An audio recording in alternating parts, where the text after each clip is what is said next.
Hi, and welcome to week 5. Hard to believe we're in week 5 already. This week, you will be talking about some of the benefits and barriers of working with families in your classroom.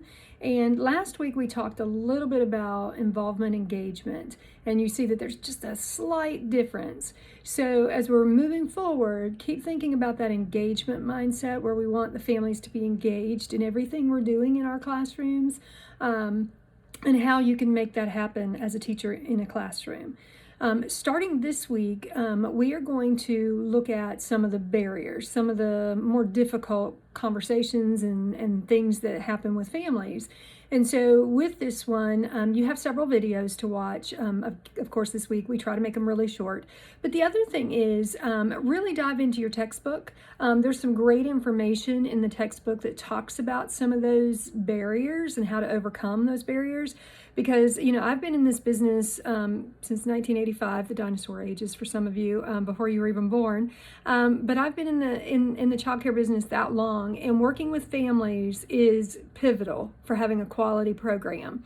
So you really want to focus in on some of those barriers and recognize that even if you've not experienced them yet, if you are a teacher and you're working in a classroom, you are at one point in your life, you're going to experience them. Things that I experienced back in the 80s are a little different than they are today. And I don't just mean because of COVID or those kind of things, but a lot has changed in history since then to now.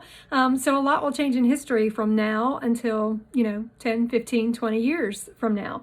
And that plays a part in some of those barriers and some of those things. Some of the trends in the field, some of the trends in the workforce will impact you as a child care provider, as a teacher in a public school. They're going to impact you in one way, shape, or form. And so, because they're always going to impact families. So keeping aware of that, I'm not saying you need to watch the news every single day, but keeping aware of what's happening in your community, of what's happening around you, of what's happening in the world, because a lot of those things dramatically impact a lot of people. I go back to, I was working in an after-school program when 9/11 happened. Again, before some of you were even born. And when 9/11 happened, the whole world stopped. I mean, our whole world stopped in North Carolina, in the United States, and even across the world, because no one was sure what was happening. So it is one of those things where history does sometimes dictate what's happening in the workforce, in what's happening in our world. So keep that in mind when you're looking at some of these barriers. I believe this is a relatively short chapter. It's not a really, really lengthy, in-depth chapter. So take the time to really read it and dissect it, because moving forward, this is going to help you in your diversity project, but it's also going to help you with some of the reflections that you're doing for the webinars that you're watching.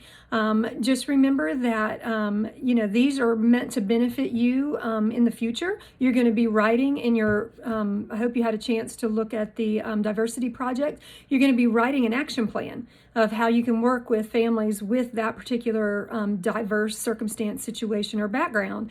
And so, knowing some of those barriers that you're going to face is going to be important when you're writing that action plan. If you have a barrier of some sort, you want to make sure that you know how to competently cover that so that you don't offend or you don't upset a family member of that child that's in your classroom, because chances are you're going to be working with that child for anywhere from 9 months to a couple of years. So you want to make sure that you're really honing in on some of these best practices and some of the resources that are available to you in the Blackboard class. If you have any questions, I will post my office hour for next week, because I will hold one.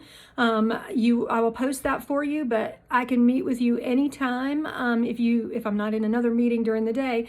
But if you just need to schedule an appointment to sit and talk with me, we can do that. So please reach out, let me know what's happening in your world.